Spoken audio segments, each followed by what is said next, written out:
இலங்கையில் புதிய அதிபர் பதவியேற்றுள்ள நிலையில் பொருளாதார நெருக்கடி காலத்தில் அந்நாட்டிலிருந்து வெளியேறி இந்தியாவில் தஞ்சமடைந்த தமிழர்கள் சொந்த ஊர் திரும்ப நடவடிக்கை எடுக்குமாறு கோரிக்கை வைத்துள்ளனர்.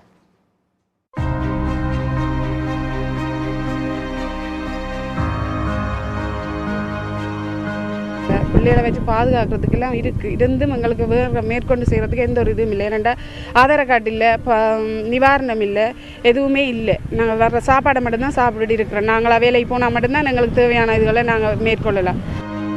3 வேளை சோறு கிடைக்கிறது, வேறென்ன இருக்கிறது? நம் நெஞ்சை சற்று கணக்க செய்கிறது ஈழ தமிழ் உறவுகளின் இந்த குரல்கள்.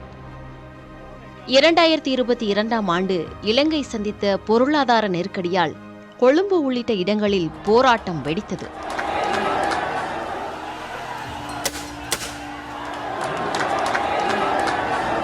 அதிபர் கோட்டபய ராஜபக்ச பதவி விலக வேண்டும் என்று வலியுறுத்தி 3 மாதங்களுக்கு மேலாக நீடித்தது அந்த போராட்டம். ராஜபக்ச நாட்டை விட்டு ஓடினார். பொருளாதாரத்தின் தூண்களாக இருந்த தேயிலை, ஆடை உற்பத்தி, சுற்றுலாத்துறை ஆகிய அனைத்தும் முற்றிலுமாக பாதிக்கப்பட்டன. குழந்தைகளுக்கு பால் வாங்கக்கூட முடியாத அளவுக்கு பொருளாதார நெருக்கடி மக்களை புண்படுத்திய நிலையில் தமிழர்கள் ஏராளமானோர் நாடு தப்பி தனுஷ்கோடியில் அகதிகளாய் தஞ்சமடைந்தனர். வாழ வழியின்றி இங்கு வந்தவர்களுக்கு சொந்த மண்ணின் மீதான ஏக்கம் தணியவில்லை. புதிய அதிபராக அனுரா திசநாயக பதவியேற்றுள்ள நிலையில் சொந்த நாடு திரும்ப வேண்டும் என்ற ஏக்கத்தை அவர்கள் தெரிவிக்கின்றனர். இந்தியாவுக்கு வந்து எங்களுக்கு சரியான கஷ்டமாக தான் இருக்குது. இலங்கையை விட இங்கே சரியாக நாங்கள் கஷ்டப்படுறோம். எங்களை உடனடியாக எங்கள் நாட்டுக்கு அனுப்பி வைக்குமாறு உங்கள்கிட்ட கேட்டுக்கொள்கிறேன். இந்த இங்கே வந்து ஒரு ஜெயிலில் இருக்கிற மாதிரி ஒரு ஃபீல், ஒரு தனிமையான ஒரு ஃபீலு, ஒரு உறவு ஒன்றும் இல்லாமல் இருக்கிற ஃபீல்லே எனக்கு ரொம்ப வாட்டி என்னை வதைக்கிறது. நான் இந்த சொந்த நாட்டுக்கே நான் திரும்பி போகணுமென்ற ஒரு இதெல்லாம் புரியல. நான் இப்போ எல்லா இடம் பதிஞ்சு திரிகிறோம். நாங்கள் யுத்த காலத்திலேயே நாங்கள் இருந்த மாதிரி இருந்த நாங்கள் இப்போ திடீரென்று ஒரு மனத்தில் இங்கே இந்தியாவுக்கு வந்துட்டோம்.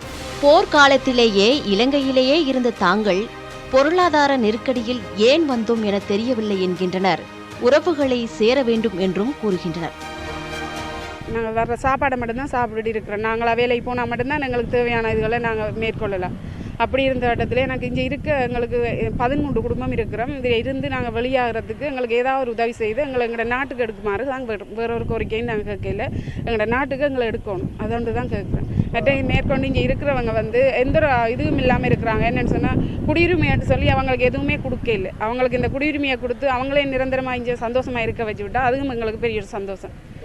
இங்கே வந்து எந்த ஒரு உதவியும் இல்லாமல் தான் இருக்கிறோம். எனக்கு காதும் கேட்காது, கையுமே இல்லாது. என் மனைவி தான் சரியாக கஷ்டப்படுறா இங்கே இருந்துட்டு. அதனால் எங்களை நாட்டுக்கே அனுப்பி விடுங்க எங்களைய. போர்க்காலத்தில் இந்தியா வந்தவர்கள் குடியுரிமை கேட்டு கெஞ்சுகின்றனர். பொருளாதார நெருக்கடியில் தமிழகம் வந்தவர்கள் சொந்த நாடு திரும்ப வேண்டுமென மன்றாடுகின்றனர். காலம் காலமாய் தொடர்கிறது இலங்கை தமிழர்களின் வேதனை குரல்கள்.